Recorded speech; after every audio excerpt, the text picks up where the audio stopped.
உங்க husband full support okay, but family சைட்லாம் வந்து ஃபேமிலினாலே முன்னாடி ஒன்று பேசுவாங்க, அப்போ வீடியோலாம் போடு. கொஞ்ச நாள் பெங்களூர்ல இருக்கீங்க, கொஞ்ச நாள் சென்னையில இருக்கீங்க, திடீர்னு ஜெர்மனிக்கு போறீங்க. ஆனா அங்க போனாலும் உங்களுடைய வீடா இருக்கட்டும், உங்களோட என்விரான்மெண்ட்டை அவ்வளோ அழகா நீங்க செட் பண்ணி வைக்கிறீங்க. எங்களோட வீடு வந்து 600 ஸ்கொயர் ஃபீட் கூட இருக்காது. அவ்வளோ சின்ன வீட்டில் தான் நான் பிறந்தது வளர்ந்தது எல்லாமே. இப்போ ஒரு பெட்ரூம் தான் அது. அங்க ரொம்ப காஸ்ட்லி இல்ல, அங்க எல்லாமே கஷ்டம். ஹவுஸ் ஹெல்ப்லாம் கிடைக்கவே கிடைக்காது. அவங்கலாம் பாத்தீங்களா பென்ஸ் கார்ல தான் வந்து இறங்குவாங்க ஹவுஸ் ஹெல்ப் அங்க. ஆமா, அது வந்து ரொம்ப ரொம்ப ஸ்ட்ரெஸ்ஃபுல்லா இருந்துச்சு. நிறைய நாள் வந்து உட்காந்து அழுதுருக்கேன் நான். ஐயோ எப்போ நம்ம திரும்ப இந்தியாவுக்கு போவோம், நான் டேஸ் கவுண்ட் பண்ணிட்டு இருந்தேன். எனக்கு இது வேண்டாம், எப்போ இந்தியா போவோம் அப்படின்ற மாதிரி தான் இருந்துச்சு. எப்படியோ ஓட்டிட்டோம். இப்போ மறுபடியும் போகலான்ற சுச்சுவேஷனே என்னால் யோசிக்கவே முடியல. அந்த அளவுக்கு வந்து கஷ்டப்பட்டுட்டோம். ஆக்சுவலி உங்களோட பேசும்போது எனக்கு என்னையே அப்படியே பார்க்குறாங்க. ஏன்னா எனக்கும் எங்கள் அம்மா அப்பா வந்து ஒரு இன்டர்நேஷனல் ட்ரிப் அந்த மாதிரிலாம் கூப்பிட்டு போகணும்னு ஆசை இருக்குது. பட் இனிமே நடக்கும் அப்படின்னு. Welcome to another episode of Vijay's Talk Show. So இன்னைக்கு வந்து I have an inspiring women. அவங்க வந்து எல்லாருக்குமே பிடிக்கும். One of the most favourite influencer, loved by many women out there அப்படின்னு சொல்லலாம். அவங்களோட ஸ்டைலிங் டிப்ஸ் ஆகட்டும், அவங்களோட வீடியோடைய அந்த ஏஸ்தட்டிக் ஆகட்டும், எல்லாமே நல்லாயிருக்கும். ஸோ அவங்களோட ஒரு கான்வர்சேஷன் வைக்கணும்னு எனக்கு ரொம்ப நாள் ஆசை. And she is here with me. Shweta, welcome to the show. Hi Vijay, thank you so much. என்னோட ஃபர்ஸ்ட் பாட்காஸ்ட் எக்ஸ்பீரியன்ஸ். ஸோ உங்களோட நடக்கிறது வந்து ரொம்ப happy. Oh thank you so much for thank you for inviting. Thanks Shweta. So வந்து இப்போ நான் வந்து உங்களை பற்றி ஒரு குட்டி இன்ட்ரடக்ஷன் தான் கொடுத்தேன், ஓகேவா? பட் நான் வந்து ஃபர்ஸ்ட் எடுத்ததும் என்ன தெரிஞ்சுக்கணும்னு நினச்சேன்னா, how did you start your content creation process? ஏன்னா ரொம்ப நாளாக you been into this யூடியூப்லலாம், ஐ மீன் ரொம்ப நாளாக பண்ணுறீங்க. எப்படி ஸ்டார்ட் பண்ணீங்க? எப்படி உங்களோட ப்ராக்ரஸ் இருக்குது? ஸ்டார்ட் வந்து பார்த்தீங்கன்னா பெருசாக பிளான்லாம் எதுவும் பண்ணல. அப்படியே ஜஸ்ட் லைக் தட், சும்மா நம்மளும் ஒரு வீடியோ பண்ணுவோம் அப்படின்னு ஸ்டார்ட் பண்ணது தான். ஓகே, இந்த நீஷை வச்சு அந்த மாதிரிலாம் எதுவுமே இல்லை. லைக் வீட்டில் சும்மா இருக்க முடியாது, என்ன பண்ணுறதுன்னு தெரியல. ஏதோ ஒன்று பண்ணணும். என்னால் வந்து காலையில் எந்திரிச்சு அப்படியே வந்து குக் பண்ணிவிட்டு சாப்பிட்டு டிஷ் வாஷ் பண்ணிவிட்டு அகைன் குக் பண்ணிவிட்டு சாப்பிட்டு டிஷ் வாஷ் இதை பண்ண முடியாது. ஹோம் மேக்கராக மட்டும் இருக்க முடியாதுன்னு ஒரு பாயிண்ட்டில் வந்து தெரிஞ்சுது. ஸோ அப்படியே ஸ்டார்ட் பண்ணது தான். ஹஸ்பண்ட் தான் ஐடியா கொடுத்தாங்க, நீ வீட்டில் சும்மா இருக்கேன்னு ஃபீல் பண்ணால் நீ வந்து கண்டென்ட் கிரியேட் பண்ணி யூடியூப்பில் சும்மா அப்படின்னு. ஜஸ்ட் லைக் தட் ஸ்டார்ட் பண்ணது தான். அப்போ வந்து யோசிக்கல, இந்த 5 இயர்ஸ்க்கு அப்புறம் நீங்கள் என்ன நினைக்கிறீங்க, என்னவா இருக்கணும்னு நினைக்கிறீங்க அப்படிலாம் கேட்பாங்களா, அதெல்லாம் எந்த ஐடியாவும் இல்லை. அப்படியே ஸ்டார்ட் பண்ணது தான். So but proud of me இங்கே இருக்கிறதுக்கு இப்போ. Okay, so it's a big journey இல்லை? ஸோ எவ்வளோ வீடியோஸ் போட்டிருக்கீங்க யூடியூப்ல? எவ்வளோ எனக்கே தெரியல. அட் ஒன் பாயிண்ட் ஏதோ ஒரு பாயிண்ட்ல உங்களுக்கு அது நல்ல ஒரு இது கொடுத்துருக்கோம், ஓகே நம்ம பண்ணது ஏதோ உருப்படியாக தான் பண்ணிருக்கோம் அப்படின்ற மாதிரி. இல்லை, அந்த பாயிண்ட் வந்து 10 நாளைக்கு ஒரு தடவை வரும் போகும். சம்டைம்ஸ் தோணும் நம்ம என்ன பண்ணிட்டு இருக்கோம் அப்படின்னு. சம்டைம்ஸ் வந்து ஓகே நம்ம பண்ணுறது கரெக்ட் தான் அப்படிங்கிற மாதிரி குட் பேட் டேஸ் இருக்கிறது ரொம்ப நார்மல் தான். பட் ஸ்டார்டிங் வந்து ஒரு 1.5 இயர்ஸ்க்கு வந்து எதுவுமே இல்லாமல் தான் ஒர்க் பண்ணேன். லைக் ஒரு சேலரி கிடையாது, நம்ம கையில் மட்டும் இன்வெஸ்ட் பண்ணிகிட்டே இருப்போம். ஹஸ்பண்ட் வந்து கேமரா வாங்கி கொடுத்தாங்க. அப்போ வந்து 50,000 கொடுத்து கேமரா வாங்குறது வந்து ஒரு பெரிய விஷயமா இருந்துச்சு. எனக்கு வந்து கையில் ஒரு பெரிய பொறுப்பை கொடுத்த மாதிரி இருந்துச்சு. என்ன நம்ம பண்ணிகிட்ருக்கோம், இவங்க நமக்காக இவ்வளோ ஸ்பெண்ட் பண்ணுறாங்க, ஐயோ இன்னும் பெட்டராக பண்ணணும் அப்படிங்கிற ஒரு தாட் மட்டும் தான் இருந்துகிட்டே இருந்துச்சு. அப்புறம் அவங்க வாங்கி கொடுக்க ஒரு நர்வஸ்னஸ், இல்லை நம்ம இன்னும் நல்லா பண்ணணும் அப்படின்னு சொல்லி ஒரு 1.5 வருஷம் வந்து ரொம்ப கஷ்டப்பட்டேன். எதுவுமே வராது.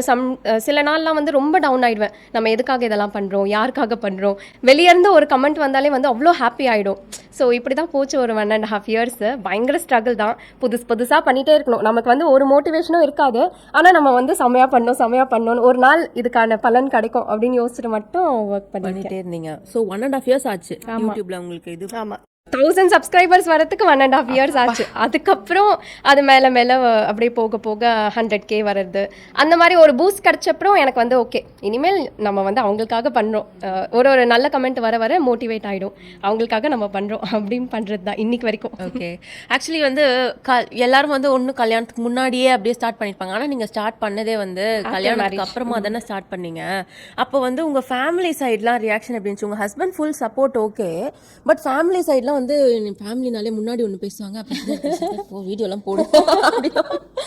ஆக்சுவலி லக்கிலி அப்படி யாரும் சொல்லலை. பட் நான் வந்து ரொம்ப கன்சிடர் பண்ணுறது யாரோட வியூஸ்னால் லைக் என் அம்மா அப்பா, என் இன்லாஸ் அவங்க வந்து ரொம்ப சப்போர்ட்டிவாக இருந்தாங்க. லைக் எதுவுமே இன்வால்வ் ஆக மாட்டாங்க. ஏன் பண்ணுற, எதுக்கு இப்படி பண்ணுற அப்படி கேட்கவே மாட்டாங்க. நான் ஏதாவது வீடியோ போட்டால் நல்லா இருந்துச்சுமா அப்படி சொல்லுவாங்க. ஸோ எனக்கு வந்து அது பெருசாக வந்து யாருமே அஃபெக்ட் பண்ணல, யாரோட ரிவ்யூஸுமே. அதனால ஓகே ஃபைன். பட் ரொம்ப சப்போர்ட்டிவ் இன்னைக்கு வரைக்குமே சரி, இன்லாஸும் சரி, அம்மா அப்பாவும் சரி, நான் போடுற வீடியோஸ்க்குலாம் வந்து நல்ல சப்போர்ட்டிவாக தான் எல்லாமே சொல்லியிருக்காங்க. ஆக்சுவலி ஃபேமிலியில் அந்த சப்போர்ட் இருந்துட்டாலே நம்மளால இது பண்ண முடியும். ஆமாம், இல்லை நான் எல்லார்கிட்டையும் நான் எக்ஸ்பெக்ட் பண்ண முடியாது. ஃபேமிலியில் இருக்க எல்லாரும் அப்படி சொல்லணும்னு என்னோட க்ளோஸ் பர்சன்ஸ் இருக்காங்களா, அவங்க சொன்னால் போதும் எனக்கு. மற்றவங்க பற்றிலாம் நான் கவலைப்படல. இருக்காங்க சில பேர் இருக்காங்க, நம்ம வீடியோ பார்த்துட்டு பார்க்காத மாதிரி போகிறவங்களும் இருக்காங்க.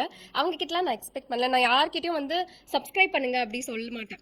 நான் ஸ்டார்டிங்கில் சொல்லியிருக்கேன், பேஜ் யூடியூப் ஆரம்பிச்ச ஸ்டார்டிங்கில் சொல்லியிருக்கேன். ஆனால் ஒரு 1 மந்த்துக்கு அப்புறம் என்னாச்சுன்னா, நான் சொல்லி சப்ஸ்கிரைப் பண்ணாமல் இருந்தாங்கன்னு எனக்கு தெரிஞ்சிருச்சு. என்னோட க்ளோஸ் பீப்புளே, க்ளோஸ் சர்க்கிளே. அப்போ தான் வந்து எனக்கு ஹிட் ஆச்சு. இனிமேல் வந்து நம்ம சொல்லக்கூடாது. அப்போ தான் யோசித்தேன், யாரையும் வந்து சப்ஸ்கிரைப் பண்ணுன்னு நம்ம சொல்லக்கூடாது. நம்ம வீடியோஸை பார்த்துட்டு அவங்க சப்ஸ்கிரைப் பண்ணணும், நம்ம வீடியோஸ் பேசணும் அப்படின்னு வந்து அப்போ தான் எனக்கு ஹிட் ஆச்சு. ஸோ இப்போ வந்து என் அம்மா அப்பா, என் இன்லாஸ் வந்து பார்க்குறவங்க எல்லாருக்கிட்டையும் சொல்கிறாங்க, இவங்க வந்து யூடியூப் சேனல் வச்சுட்டு. நான் சொல்லாதீங்கன்னு அவங்களே பார்த்து கேட்டால் ஓகே, நீங்களே போய் யாருக்கும் அட்வர்டைஸ் பண்ணாதீங்க அப்படின்னு சொல்வேன். ஆக்சுவலி எங்க ஃபேமிலிலயும் அப்படிதான். என்னுடைய மதர் இன்லா, என்னுடைய ஃபாதர் இன்லா, என்னோட அம்மா அப்பாலாம் சின்ன வயசுல இருந்து என்ன வளர்த்தாங்க. So அவங்க சப்போர்ட் ஆஃப் கோர்ஸ் இருக்கும். பட் இன்லாஸோட சப்போர்ட் கிடைக்கிறதுன்றது ரொம்ப முக்கியமான விஷயம் இல்ல. என்னதான் நம்ம ஹஸ்பண்ட் சப்போர்ட் பண்ணாலும், சப்போஸ் இன்லாஸ் சைட்ல இருந்து அவங்களுக்கு ப்ரெஷர் வந்து அவங்க என்ன பண்ணுவாங்க, நம்ம கிட்ட சரி கொஞ்சம் அவங்க சொல்றாங்க, கொஞ்சம் அமைதியா அப்படின்னு தான் சொல்லுவோம். ஸோ நமக்கு ஒரு கடுப்பாகும். ஆனா அவங்க சைட்லயும் சப்போர்ட் இருக்கும்போது, அதனால தான் I think we are able to do it. எல்லாமே கண்டிப்பா. இப்போ யாராச்சும் ஒருத்தவங்க வந்து நம்மள இல்ல நீ ஏன் இப்படி பண்ற அப்படின்னு சொன்னா உடனே டவுன் ஆயிடுவோம். நம்மளால அடுத்து வந்து யோசிக்கவே முடியாது. அந்த ஸ்பேஸ் கண்டிப்பா முக்கியம். இந்த மாதிரி ஒரு ஒர்க் பண்ணும்போது அந்த ஸ்பேஸ் ரியலி இம்பார்ட்டன்ட். ஸோ ஸ்வேதாவோட வீடியோஸில் வந்துட்டு நான் நிறைய வந்து ஷாப்பிங் ஹால்ஸ்லாம் பார்த்துருக்கேன். ஓகேவா? ஸோ ஷாப்பிங் ஹால் இப்போ நம்ம இப்போ ஜென்ரலாக விமன் என்ன நிறைய வாங்கி தள்ளிக்கிட்டே இருப்பாங்கடா. அந்த மாதிரி தான் ஒரு குர்த்தா வாங்கினா அதை ஏன் வாங்கணும்னு நமக்கே தெரியாது. நமக்கு அது வேணுன்றதுனால தான் வாங்கியிருப்போம். ஆனால் வந்து ஹஸ்பண்ட் என்ன எதுக்கு வாங்கிட்டே தள்ளிட்டே இருக்க அப்படின்னு வாங்க. ஒரு சில நேரம் யோசிச்சு பார்த்தா தேவையில்லாமல் தான் வாங்கியிருப்போம். ஆனால் நீங்கள் வந்து நான் பார்த்ததுல ஒரு டிசிப்ளின்டான ஷாப்பிங் பண்ணுறீங்க அப்படின்ற மாதிரி நான் பார்த்தேன். வாங்குறீங்க பட் அது யூஸ்ஃபுல்லாக தான் இருக்குது. How do you get that discipline shopping? Actually conscious ஷாப்பிங்னு சொல்லலாம். நான் வந்து ரொம்ப யோசிப்பேன். இப்போ ஒரு பொருளை வாங்குறோம் அப்படின்னா அந்த பொருள் வந்து கண்டிப்பாக நமக்கு தேவையா, இதை எவ்வளோ டிஃப்ரெண்ட் வேஸில் யூஸ் பண்ண முடியும். இப்போ ஒரு டாப் வாங்கினா கூட இதை பேண்ட்டோடையும் வந்து நம்ம பேர் பண்ணணும், ஸ்கர்ட்டோட பேர் பண்ணணும், மாற்றி பேர் பண்ண முடியுமா, மல்டிபிள் வேஸில் அதை யூஸ் பண்ண முடியுமா அப்படி பார்ப்பேன். அந்த கொடுக்குற ப்ரைஸ்க்கு வந்து அந்த குவாலிட்டி ஒர்த்தாக பார்ப்பேன். இன்னைக்கு வரைக்கும் பார்த்தீங்கன்னா இப்போ நான் வேர் பண்ணியிருக்கிறது கூட வந்து ஒரு 5 years பேக் அவுட்ஃபிட். ஸோ அவ்வளோ வந்து யோசிச்சு அந்த குவாலிட்டியில் வந்து பார்த்து செலவு பண்ணணும் அப்படின்னு நினைப்பேன். ஸோ மேபி நான் கொடுக்குற ப்ரைஸ் வேணால் சில ப்ராடக்ட்ஸ்க்கு வந்து கொஞ்சம் அதிகமாக இருக்கலாம், பட் அது ஒர்த்தாக இருக்கணும் அப்படின்னு நினைப்பேன். இப்போ நான் இதில் வந்து ஒரு 2,500 ஸ்பெண்ட் பண்ணியிருப்பேன் அப்போவே 5 years பேக். அப்போ அது கொஞ்சம் பெருசாக தான் இருக்கும். பட் இன்னைக்கு வரைக்கும் நான் யூஸ் பண்ணுறேன்ல, எனக்கு அது போதும். இன்னும் கூட நான் ஒரு 4 years கழிச்சு கூட இதை நான் வேர் பண்ணுவேன். அந்த அளவுக்கு நான் பத்திரமாவும் பார்த்துப்பேன் திங்ஸ். நான் எந்த திங்ஸுமே அவ்வளோ அசால்ட்டாக வந்து எதுவும் இது பண்ணிட மாட்டேன். ரொம்ப சின்ன வயசுலேருந்தே சரி எல்லாமே ரொம்ப பத்திரமா பார்த்துப்பேன், பத்திரமா வச்சுப்பேன். ஸோ அந்த அளவுக்கு கான்ஷியஸ் ஷாப்பிங் நினைப்பேன். நான் ரொம்ப நேரமும் ஸ்பெண்ட் பண்ண மாட்டேன் ஷாப்பிங்கில். ஒரு பொருள் வாங்க போறோம்னா அந்த பொருளை வாங்கிட்டு வந்துடுவேன். அப்படியே சும்மா எல்லா பொருளையும் பார்க்கலாம் அப்படின்னு ரொம்ப நேரம்லாம் அதுக்காக ஸ்பெண்ட் பண்ண மாட்டேன். ஓகே. இப்போ நமக்குன்னு வரும்போது இப்போ நம்ம குர்த்தா எடுக்கும்போது இந்த மாதிரி பண்றோம். ஆனா நம்ம குழந்தைக்குன்னு வரும்போது கண்டதை வாங்கி போடுறது, அடுக்கிறதெல்லாம் வாங்கி போடுறது, அது குழந்தை பாப்பாக்கு எப்படி மெயின்டைன் பண்றீங்க? அது நடக்குது ஆக்சுவலி. பட் சம்டைம்ஸ் என்ன தெரியுமா, நம்ம நிறைய வாங்கி கொடுத்து அவங்கள ஸ்பாயில் பண்ணிடக்கூடாதுன்னு நினைப்பேன். ஆனால் நம்ம இவங்களுக்கு வாங்கி கொடுக்காம நம்ம என்ன பண்ண போறோம் அப்படின்னு நினைப்பேன். சில நாள் நிறைய டாய்ஸ் செதறி கிடக்கிறத பார்த்தா எதுக்கு தான் நம்ம இவ்வளோ ஸ்பெண்ட் பண்ணுறோன்னு தோணும். ஆனால் வந்து ஓகே, அவனுமே வந்து என் கிட்ட வந்து ஹிஸ்ட்ரி இயர்ஸ் அவனுமே ரொம்ப பத்திரமா பார்த்துப்பான் டாய்ஸை. ஒரு பொருள் கூட உடைக்க மாட்டான். ஆமா, அது வந்து எனக்கே ஆச்சரியமா இருக்கும். என் பொண்ணுலாம் பார்பி டால் வாங்கி கொடுத்தா கை தனியா கால் தனியா தூக்கி விசிறிடுதுங்க. இல்ல ரொம்ப ரொம்ப பத்திரமா பார்த்துப்பா. ஒரு வீல் கழண்டு வந்தா கூட அவ்வளோ ஃபீல் பண்ணுவான். அம்மா இது வந்து இப்படி வந்துருச்சு அப்படின்னு நாங்கள் வந்து செட் பண்ணி கொடுப்போம். ஸோ அவரே வந்து அவ்வளோ கவனமா பார்த்துக்கும் போது அதனால ஓகே, அவருக்காக கொஞ்சம் ஸ்பெண்ட் பண்றது, கொஞ்சம் அவுட் ஆஃப் த சர்க்கிள் போய் ஸ்பெண்ட் பண்ணலான்னு தோணும். பட் ரொம்பவும் ஸ்பாயில் பண்ணக்கூடாதுன்னு அட் த சேம் டைம் நினைப்பேன்.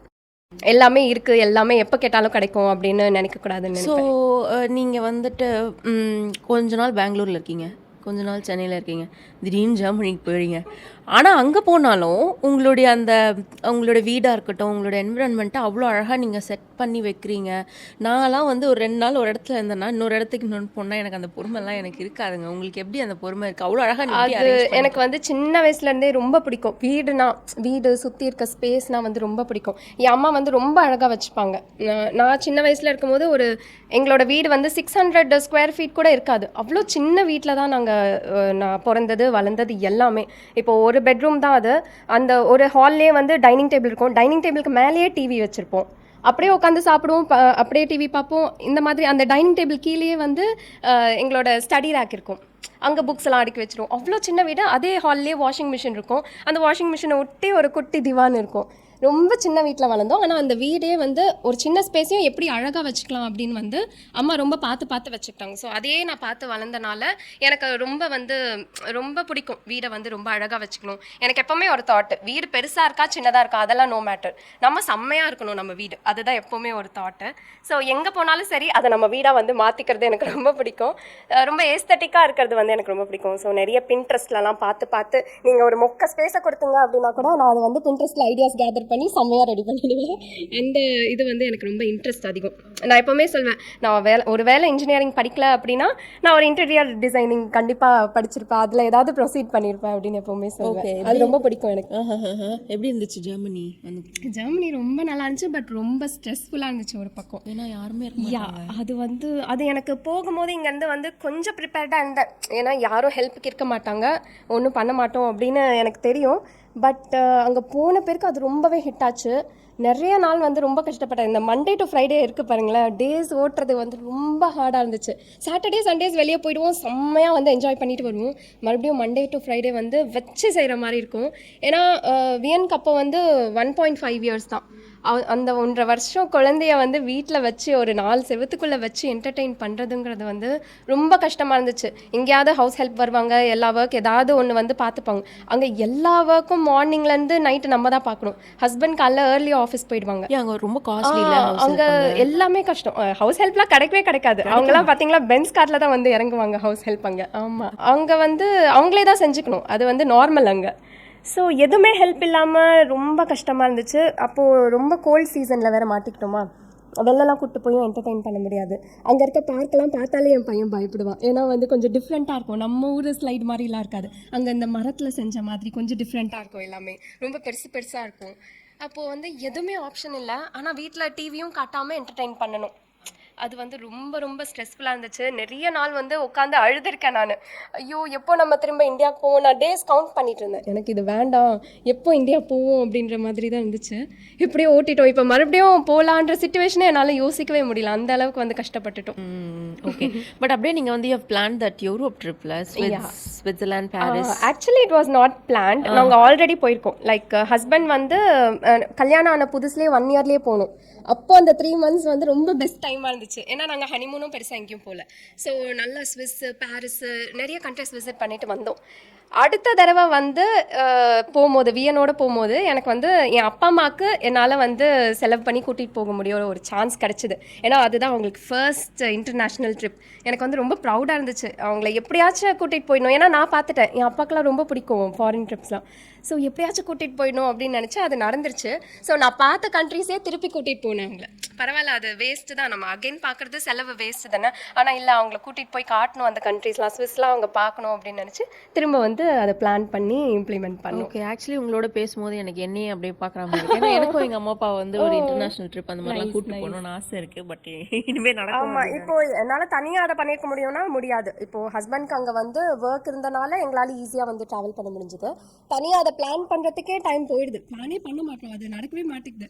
அது ஏதோ லக்கிலேயே அந்த டைமில் கரெக்டாக எல்லாமே things got in to place, அது நடந்துச்சு. ஓகே, இங்கேருந்து வந்து பிளான் பண்ணி போனீங்கன்னு வச்சுக்கோங்க, இந்தியாவிலேருந்து அது வேறு மாதிரி வந்து உங்களுக்கு செலவு பயங்கரமாகும். பட் ஜெர்மனிலேருந்து எல்லா பிளேசஸும் ரொம்ப பக்கம்னால சம்டைம்ஸ் நீங்கள் 1 day ட்ரிப் மாதிரி கூட போயிட்டு வந்துடலாம் பாரிஸ்க்கு. நீங்கள் அங்கே நைட் ஸ்டே கூட பண்ண வேணாம், அன்றைக்கே வந்து ரிட்டர்ன் ஆகிடலாம் நீங்கள் ஜெர்மனிக்குன்றனால கொஞ்சம் பேலன்ஸ் பண்ண முடிஞ்சுது.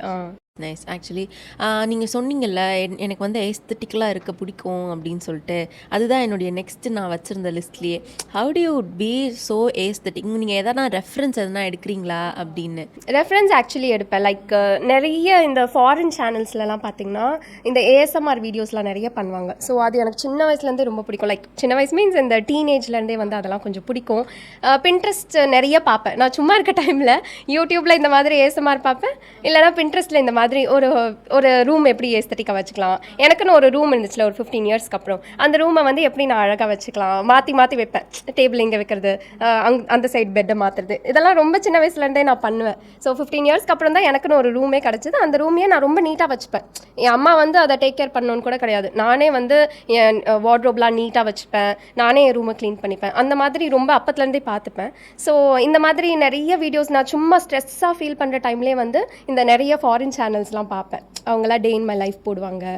அதெல்லாம் வந்து அப்படியே ஏஸ்தட்டிக்காக ஏஎஸ்எம்ஆரில் குக் பண்ணும்போது, அவங்க வீடெல்லாம் க்ளீன் பண்ணும்போதெல்லாம் எனக்கு பார்க்க அப்படியே ரிலாக்ஸாக உட்காந்து பார்க்க ரொம்ப பிடிக்கும். ஸோ அதுலேருந்து அப்படியே ரெஃபரன்ஸ் எடுத்து பண்ணுறது தான். அப்போ நான் வந்து இனிமேல் இன்டீரியர் டிசைன் ஒரு வீடு கட்டணும்னா நான் ஸ்வேதாவை தான் கூப்பிட்டு போகிறேன்.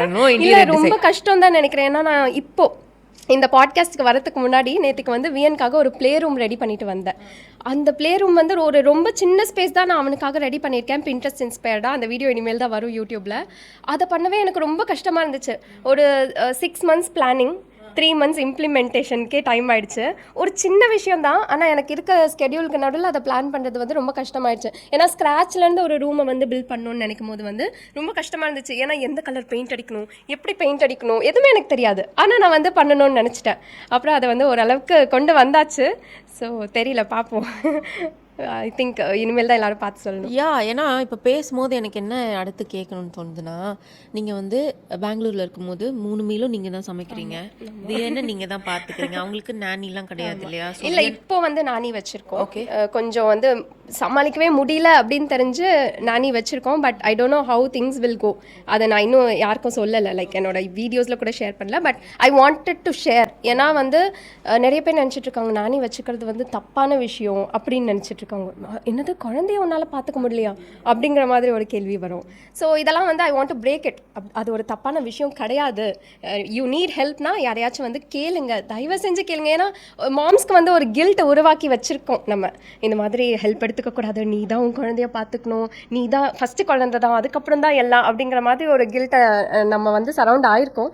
ஸோ அதெல்லாம் வந்து ஐ ஷுட் பிரேக். நான் வந்து என்னோட திங்ஸை ஃபிகர் அவுட் பண்ணிட்டு தான் நான் எல்லாருக்கும் அதை ஷேர் பண்ண முடியும் அப்படிங்கிறனால அதை இன்னும் நான் ஷேர் பண்ணாமல் வச்சுருக்கேன். But I wanted to share. Like ஒரு நானி வந்தால் எப்படி ட்ரெயின் பண்ணணும் குழந்தைய, நானி கூட ஒரு நானி வச்சுக்கிறது தப்பில்லை. எப்படி வந்து நீங்கள் அவங்களுக்குள்ள ஒரு பாண்டை பில்ட் பண்ண முடியும், எந்த மாதிரி நானிஸ் நீங்கள் தேடி பிடிக்கலாம் அப்படிங்கிற மாதிரி சில விஷயம்லாம் I think I have to share. ஏன்னா நானும் அதை பார்த்து எனக்கும் ஃபியூச்சரில் தேவைப்படும் நினைக்கிறேன். ரெண்டுத்துல நான் எப்படிங்க சமாளிப்பேன்? ஒன்று என்னால் சமாளிக்க முடியல, என் அம்மாவையும் ரொம்ப என்னால் முடியாது இல்லையா? ஐ திங்க் அந்த மாதிரி சிச்சுவேஷன்ல கண்டிப்பாக வச்சுக்கலாம், எந்த தப்பும் கிடையாது. ஏன்னா நிறைய விஷயம் வந்து இப்போ எங்களுக்கு சார்ட் அவுட் ஆகுது. என்னால் பார்த்துக்கவே முடியலங்கிறனால நான் வச்சுக்கல. எனக்கும் ஒரு பிரேக் வேணும். அந்த பிரேக் நான் வந்து என் பேரண்ட்ஸ் கிட்ட போய் கேட்க முடியாது, என் இன்லாஸ் கிட்ட கேட்க முடியாது. ஏன்னா அவங்க வந்து தள்ளி இருக்காங்க வேற ஊர்ல. நான் எப்படி அவங்க கிட்ட எக்ஸ்பெக்ட் பண்ண முடியும்? அப்போ எனக்கு யார் ஹெல்ப் பண்ணுவா? கண்டிப்பாக ஒரு நானி தான். அதனால நான் வச்சுக்கிட்டேன். நான் யாரோட வியூஸும் வந்து இதில் கேட்டுக்க விரும்பல. யார் என்ன சொன்னாலும் பரவாயில்ல, எனக்கு ஹெல்ப் வேணும். அது இப்போ சார்ட் அவுட் ஆயிருக்கு. அப்படிதான் நாங்கள் யோசிக்கிறோம். கிரேட். ஆக்சுவலி இப்போ நீங்கள் சொன்ன மாதிரி நான் நானி வச்சிருக்கேன் அப்படின்னு சொல்றதே யாருக்கும் வந்து வெளியில சொல்லிக்க விரும்ப மாட்டாங்க. கண்டிப்பா வீடியோஸ் போடுறதுமே அப்படின்னு அவங்க தான் எல்லா வேலையும் தூக்கி போட்டு செய்யற மாதிரி காட்டுறாங்க. பட் அவங்க வீட்டுக்கு போய் அவங்களுக்கு பின்னாடி ஒரு 4 ஹெல்ப்பர் இருப்பாங்க, நானிலாம் கண்டிப்பா இருப்பாங்க. அதெல்லாம் வந்து இப்போ நான் சொன்னேன்னு வச்சுக்கோங்களேன், எனக்குமே 4 கமெண்ட் அப்படி வரும். எப்பவுமே கான்ஸ்டன்டா ஒரு 4 பேர் அதுக்குன்னு இருக்காங்க. என்ன பண்ணாலும் நான் ஒரு பாட்காஸ்ட் பண்ணேங்க, ஒரு குட்டி பொண்ணு 16 இயர்ஸ் ஒன்லி. நான் பாத்தீங்களா, அவ ரொம்ப அழகா ஒண்ணு சொன்னா, பிறந்தாலே நெகட்டிவிட்டி அப்படின்னு. அந்த சின்ன குழந்தைக்கு கூட அவ்வளோ இது வந்திருக்கு. ஸோ நம்மலாம் வந்து வளர்ந்து after we are more into social media, negativity வந்து நிறையவே இருக்கு. அது நம்ம தான் வந்து கொஞ்சம் கண்டுக்காம இருந்துக்கணும். வரும்போதே யோசிச்சு வந்துடணும், இது இருக்க போது அதை வந்து நம்ம கண்டுக்க கூடாது அப்படின்னு தான் வரணும். நான் அப்படி தான் வந்தேன். ஏன்னா எனக்கு தெரியும், நான் நிறைய பேரோட வீடியோஸ்லாம் பார்த்துட்டு இன்புட்ஸ்லாம் கேட்டுட்டு தான் வந்தேன். ஸோ நெகட்டிவிட்டி ஒரு பக்கம் வரப்போது, நான் அதை வந்து கண்டுக்க போகிறது இல்லை அப்படின்னு தான். சில டேஸ் வந்து அதை ரொம்பவே அஃபெக்ட் பண்ணும். நம்ம சம்டைம்ஸ் ரொம்ப டவுனாக இருப்போம். அப்போ காலையில் ஏஞ்சிக்கும் போதே அப்படி ஒரு கமெண்ட்டை பார்க்கும்போது ரொம்ப கஷ்டமாக இருக்கும். என்னடா நம்மளே இப்படி சொல்லிட்டாங்க, அவ்வளோதான், இனி நம்ம ஸ்டாப் பண்ணிடலாம் அப்படிலாம் நம்மளுக்கு தாட் போகும். திருப்பி ஒரு நல்ல கமெண்ட் வரும், அதை பார்த்து பூஸ்ட் ஆகும். கிடையாது, என்னால் முடியும் அப்படின்னு வந்து நம்ம பண்ணுறோம். Okay okay. ஸோ அதான் you cook three meals day. And இப்போ I mean thanks for I mean being frank. நான் நீ வச்சிருக்கேன்னு சொன்னீங்க, but still you cook 3 meals day. ஒரு ஹவுஸை நீங்கள் வந்து ஆர்கனைஸ்டாக வச்சுக்கிறீங்க, எல்லாமே நீங்கள் பார்த்துக்கிறீங்க. அப்படின்னும் போது உங்களால் கண்டென்ட் க்ரியேஷன்லையும் எப்படி உங்களால் ஃபோக்கஸ் பண்ண முடியுது? அதை வந்து டிசிப்ளின்டாக கன்சிஸ்டண்ட்டாக how you are able to do? Yeah, actually I am thankful in a way. ஏன்னா வந்து என்னோட கெரியரும் அது பேஸ்டாகவே இருக்குது. நான் இப்போ வீட்டில் என்ன பண்ணுறேன் அப்படிங்கிறத காட்டுற பேஸில் இருக்குது அப்படிங்கிறதுனால I'm lucky and thankful. But ரொம்ப டயரிங்காக தான் இருக்குது. இப்போ ஒரு விஷயம் நம்ம வந்து ஒரு கிளாத்தை வந்து மடித்து உள்ள வார்ட்ரோப்பில் வைக்கிறோன்னா அது வேறு. ஆனால் அதை வீடியோ எடுத்துகிட்டே அதை செய்கிறோம் அப்படின்னா வேறு. ஏன்னா you need to look pleasant. நம்ம வந்து எப்படியோ ஒன்று இருந்துட்டா அந்த வீடியோ எஸ்தட்டிக்காக இருக்காது. அந்த வீடியோ எஸ்தட்டிக்காக இருக்கணும்னா அதுக்காக சில விஷயங்கள் வந்து பண்ணணும். எனக்கு வீடு எப்போவுமே க்ளீனாக வச்சுக்கணும், அதுக்கு நிறைய எஃபர்ட் போடணும். ஸோ அதை வீடியோ எடுத்துகிட்டே பண்ணும்போது வந்து இட் டேக்ஸ் மோர் டைம். இப்போ ½ hourல முடிகிற ஒர்க் வந்து இட் டேக்ஸ் 2 hours. அந்த டைமில் நடுவில் அப்போ தான் நம்ம குழந்தை வந்து நான் பாட்டி பண்ணிட்டேன் வா, எனக்கு இப்போ தண்ணி வேணும், இந்த மாதிரி நீட்ஸும் வருவாங்க. அதெல்லாம் பேலன்ஸ் பண்ணி பண்ணும்போது வந்து at times it's stressful and tiering. But okay, என்னோட கெரியர் வந்து வீட்டிலேயே இருந்து பண்ண முடியுது, என் குழந்தையும் பார்த்துட்டு அப்படின்றனால I am grateful. Okay, you are able to to. என்னால் முடியலங்க. நான் சம்டைம்ஸ் ஸ்டார்ட் பண்ணேங்க யூடியூப், சும்மா அப்படியே போட்டுட்டு இருக்கேன். ஸ்டார்ட் பண்ண ஒன்றும் இல்லை, இந்த ப்ரெக்னன்சி சீரீஸை தாங்க ஸ்டார்ட் பண்ணேன். அதே நான் முடியல. அட் டைம்ஸ் அப்படி தான் இருக்குது. சம்டைம்ஸ் வந்து ரொம்ப டயரிங்காக தான் இருக்கும். அந்த டைமில் வந்து ஒரு 2 நாள் அப்படியே எல்லாத்தையும் போட்டு பிரேக் எடுத்துருவேன். வெளில போகிறது, கொஞ்சம் ரீசார்ஜ் பண்ணிட்டு நம்மள வரது. அகைன் நம்மளுக்கு வந்து ஆட்டோமேட்டிக்காக 2 days அந்த ஒர்க் பார்க்கலன்னா 3rd day நம்ம பார்த்தே ஆகணுங்கிற ஒரு சிச்சுவேஷன் வந்துடும். அதில் தான் அப்படியே போயிட்டு இருக்கு. ஏன்னா அவ்வளோ பேர் வந்து கேட்பாங்க, இந்த டிப்ஸ் சொல்லுங்க, இதை எல்லாத்தையும் வந்து நம்மளால இன்ஸ்டாகிராமில் ஒரு ரீலாக போட்ட முடியாது. ஒரு சில இது வந்து யூடியூப்ல தான் வந்து அது ஒரு பெரிய வீடியோவை தான் போட்டால் அது கரெக்டாக புரியும். ஆனால் அதை என்னால் பண்ண முடியும் போது அதுவே எனக்கு ஸ்ட்ரெஸ் ஆகும். ஐயோ, ஆக்சுவலி நான் வந்து யூடியூப் ஸ்டார்ட் பண்ணும்போது எனக்கு இவ்வளோ ஸ்ட்ரெஸ்ஃபுல்லாக கிடையாது. நான் வந்து அப்போ வந்து நான் போடுறது தான் வீடியோ. நான் வீக்லி ஒன்ஸ் கூட போடுவேன், 2 weeks ஒன்ஸ் கூட போடுவேன், அப்படி இருந்துச்சு. பட் இப்போ நிறைய பேர் நம்மக்கிட்ட எக்ஸ்பெக்ட் பண்ணும்போது நமக்கு அந்த ரெஸ்பான்சிபிலிட்டி, ஓகே வீக்லி ஒன்ஸ் நம்மக்கிட்ட எக்ஸ்பெக்ட் பண்ணுவாங்க. நான் வீக்லி 2 பண்ணிட்டு இருந்தேன், இப்போ தான் அதை வீக்லி ஒன்ஸ் மாற்றிருக்கேன். ஏன்னா அதுதான் நீங்கள் சொன்ன ரீசன் தான், என்னால் முடியல, அதை பேலன்ஸ் பண்ண முடியல. பட் வீக்லி ஒன்ஸ் நிறைய டியூரேஷன் இன்க்ரீஸ் பண்ணி இப்போ போட்டுட்ருக்கேன். பட் அவங்க எக்ஸ்பெக்ட் பண்ணிட்டு இருப்பாங்களே, நம்ம அவங்களுக்கு கொடுக்கணுமே, அந்த ஒரு ஸ்ட்ரெஸ் வந்து கண்டிப்பாக இருந்துட்டு தான் இருக்குது. அது எப்படியே பேலன்ஸ் ஆகிட்டுருக்கு. ஸோ வியர்னு பிறந்த பிறகு coming straight to the point, weight loss. Weight லாஸ்க்கு வந்து ரொம்ப ஹெல்ப் பண்ண ஒரு விஷயம்னா பார்த்தீங்கன்னா என்னோட ஜெர்மனி ட்ரிப் தான் நான் சொல்லுவேன். ஏன்னா எனக்கு டெலிவரியில் கூட, எனக்கு ப்ரெக்னென்சியில் கூட அவ்வளோ வெயிட் போடல. நான் அப்படியே நான் நார்மலாக இருந்தேன், ஜஸ்ட் பேபி பம்ப் மட்டும்தான் இருந்துச்சு. எல்லாருமே கேட்பாங்க நீ ப்ரெக்னெண்ட்டாக தான் இருக்கியா அப்படின்ற மாதிரி. ஸோ எனக்கு வந்து ரொம்ப வெயிட் போடல. நான் ரொம்ப கான்ஷியஸ் ஈட்டிங் பண்ணேன் ப்ரெக்னென்சியில். நான் வெளியே இருந்து ஒரு நாள் கூட சாப்பிடல. சாப்பிட்டது ஒரு 2 தான் இருக்கும், லிட்ரலி 2 தான். நான் வெளிலேருந்தே ஒரு பப்ஸ் வாங்கி சாப்பிட்டேன், ஒரு ஸ்வீட் சாப்பிட்டேன், அவ்வளோதான். ஒருத்தவங்க டின்னர் கொடுத்தாங்க, அது நான் வெளியே இருந்து சாப்பிட்டேன், அவ்வளோதான். ஏன்னா என்னோட ஃபர்ஸ்ட் ப்ரெக்னென்சி வந்து மிஸ்கேரேஜ் ஆயிடுச்சு.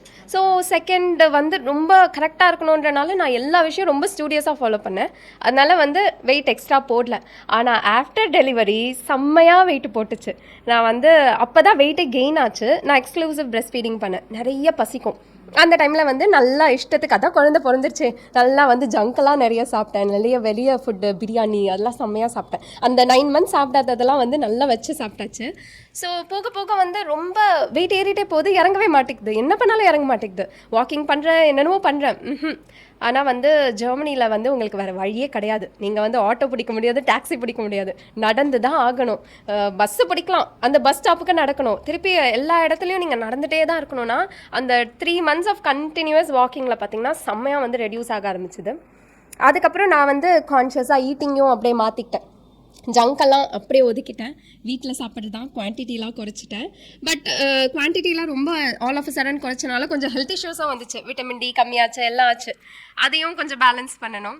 பட் மேஜர் வந்து அந்த வாக்கிங் தான். ஜெர்மனியில் 3 months ஆஃப் வாக்கிங் தான் அது ஹெல்ப் பண்ணுச்சு. ஓகே, வாக் பண்ணி ஆமாம், வாக்னா நான் வந்து ப்ராப்பராக வாக்கிங்லாம் போகல, வாக் பண்ணி தான் ஆகணும். அங்கே வேறு வழி கிடையாது. வேறு வழி இல்லாமல் பஸ் எல்லாம் ஓடி போய் பிடிச்சி, ட்ரெயின்லாம் ஓடி, அங்கெல்லாம் டைமுக்கு கரெக்டாக வரும், அதெல்லாம் நம்ம டைமுக்கு போய் பிடிக்கணும். ஓடி போய் எல்லாம் பிடிச்சே வந்து ஸ்ட்ரோலரை தள்ளிட்டு நடக்கிறது, இதுலேயே வந்து நல்லா கம்மியாச்சு. அதுக்கப்புறம் நான் இங்கே வந்து ஃபுட்டை பேலன்ஸ் பண்ணேன். ஏன்னா ஃபுட்டில் தான் மெயின் இருக்குது. நம்ம பாட்டுக்கு ஜங்க்லாம் எடுத்துக்கிட்டோன்னா முடியாது. நான் வந்து ஒரு என்ன சொல்கிறது, மாதத்துக்கு ஒரு தடவை தான் வெளியவே சாப்பிடுவேன். இந்த மாதிரி எனக்கு சின்ன வயசுலேருந்தே அந்த பழக்கம் உண்டு. நான் வந்து வெளியவே சாப்பிட மாட்டேன். எனக்கு வெளியே சாப்பிட்டா ஒத்துக்காது சின்ன வயசில். அது வந்து அதையே லைஃப் டைம் ஃபுல்லாக நான் பழகியிருக்கேன்றனால எனக்கு கொஞ்சம் இப்போ ஈஸியாக இருக்குது. ஸோ இப்போலாம் வந்து சென்னை வந்தால் நான் சாப்பிடுவேன். பெங்களூரில் இருக்கும்போது ரொம்ப கண்ட்ரோல்டாக இருப்பேன். நான் கண்ட்ரோல் பண்ணணும்னு நினச்சிட்டேன்னா கண்ட்ரோல் பண்ணிடுவேன். என்ன யார் வந்து டெம்ப் பண்ணாலும் நான் அதுலேருந்து ஒரு ஸ்வீட் டப்பாவே காமிச்சாலும் நான் அதுலேருந்து ஒன்று கூட எடுக்க மாட்டேன். எனக்கு லேஸ் சிப்ஸ் பேக்கெட்லாம் காமிச்சா எனக்கு பிடிக்கும். ஆனால் நான் கண்ட்ரோலில் இருக்கேன்னா எடுக்க மாட்டேன். ஒரு 4 நாள் நான் கண்ட்ரோல்டாக இருந்தேன்னா 5th டே எனக்கே அதெல்லாம் பார்த்தா பிடிக்காது. நான் ஹோம் ஃபுட் ரொம்ப லவ் பண்ணுவேன். வெளி ஃபுட்டை விட எனக்கு ஹோம் ஃபுட் தான் ரொம்ப பிடிக்கும். ஸோ ஆடியன்ஸ்க்கு எதாவது சொல்வீங்களா? வெயிட் லாஸ்க்காகவா? நிறைய வாக்கிங் பண்ணுங்க. ஏன்னா வாக்கிங் வந்து ரொம்ப ஹெல்ப்ஃபுல்லாக இருக்கும். எது குறைக்குதோ இல்லையோ வாக்கிங் நல்லா டியர்ஸ் ஸ்வெட்டை ஷெட் அவுட் பண்ணிட்டு வாக் பண்ணால் அது கொஞ்சம் நல்லா ஹெல்ப் ஆகும். But eating main. நம்ம வந்து வாக் பண்ணிட்டு வந்து சாப்பிட்டா அது வேலைக்கு ஆகாது. இதே தான் வந்து லாஸ்ட் வீக் வந்து ஒரு ஃபிட்னஸ் எக்ஸ்பர்ட் கிட்ட பேசிட்டு இருந்தோம். அப்படியா? எனக்கு ஃபிட்னஸ் பற்றிலாம் ஒன்றுமே தெரியாது. டிஸ்க்ளைமர். எனக்கு அதை பற்றி எதுவுமே ஐடியா இல்லை. பட் என் பாடிக்கு என்ன தேவைங்கிறத வந்து ஓரளவுக்கு எனக்கு தெரியும். ஸோ அதுபடி நான் போயிடுறது. இப்போ எடுத்த உடனே வந்து கட் டவுன் பண்ணி செம்மையாக கட் டவுன் பண்ணாலாம் முடியாது. வீக்லி ஒன்ஸ் சீட் டே வச்சுக்கோங்க. நீங்கள் வீக்லி 5 days சீட் டே வச்சுக்கிறீங்க அப்படின்னா அது வேலைக்கு ஆகாது. ஒன்ஸ் கண்டிப்பாக சீட் டே வச்சுக்கோங்க. கொஞ்சம் கொஞ்சமாக ஸ்லோ ப்ரோக்ரஸில் போங்க. எடுத்த உடனே 1 hour வாக்கிங்லாம் பண்ணாதீங்க. எடுத்த உடனே ஒரு 5 minutes வாக்கிங் பண்ணுங்கள் ஒரு நாள். அப்படியே கொஞ்சம் கொஞ்சமாக அதை வந்து இன்க்ரீஸ் பண்ணிகிட்டே போகலாம். நம்ம எடுத்த உடனே பெருசாக பண்ணோன்னு நினச்சோன்னா அது அப்படியே போயிடும். அது ஒர்க் ஆகாது. கொஞ்சம் கொஞ்சமாக போனால் பேபி ஸ்டெப்ஸில் போங்க. இன்னொன்று வந்து ஆஸ் அ ஃபெலோ மாமியாக வந்துட்டு நான் வந்து உங்ககிட்ட ஷேர் பண்ணுவேன். இல்லை நீங்கள் இதை சொல்லணும்னு நான் நினைக்கிறேன். சரிங்களா? என் பொண்ணுக்கு இப்போ 2.5 வயசோ ஆக போதுங்க. டேண்ட்ரம்ஸ் தாங்க முடியல, அழுகுறாங்க. முன்னாடி அவள் அந்த மாதிரிலாம் கிடையவே கிடையாது. அழலாம் மாட்டா அவ்வளவா. இப்போ ஒரு சின்ன விஷயம்னா கூட ரொம்ப டென்ஷனாகி அழுறது அப்படின்லாம் கத்தி அழுறா. அந்த மாதிரிலாம் இப்போ தான் நான் அவள்கிட்ட பார்க்குறேன்.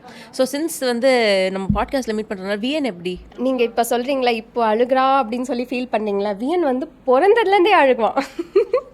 அதனால வந்து எனக்கு ரொம்ப நார்மலைஸ் ஆயிடுச்சு. அது பிறந்ததுலேருந்தே சரி அழுதுகிட்டே இருப்பாள். எந்நேரம் கேப்பே விடாமல் அழுவான். நான் வந்து ஏதோ ப்ராப்ளமோ அப்படிலாம் நினச்சிப்பேன். நான் டாக்டர்கிட்ட ஒரு விசிட்லேயும் கேட்பேன். டாக்டர் கேட்பாங்க, அவன் சின்ன குழந்தை, அவனுக்கு என்ன தெரியும், அழுக மட்டும் தான் தெரியும், அதனால் அது நார்மல் தான், நீங்கள் அதெல்லாம் கொஞ்சம் கோ த்ரூ பண்ணி தான் ஆகணும் சொல்லுவாங்க. பட் தெர் ஆர் சில திங்ஸ் அழுதுகிட்டேவும் இருக்கக்கூடாது பிறந்த குழந்தைங்க. ஸோ அது டாக்டர் கிட்ட கேட்டுக்கிறது நல்லது. ஸோ ஒரு விசிட்லேயும் நான் வந்து கேட்பேன், எப்போ டாக்டர் இது ஸ்டாப் ஆகும் அப்படின்னு. இன்னைக்கு வரைக்கும் அது வந்து ஸ்டாப் ஆகலை. மேபி வீடியோஸில் நிறைய பேருக்கு அது வந்து தெரியாது.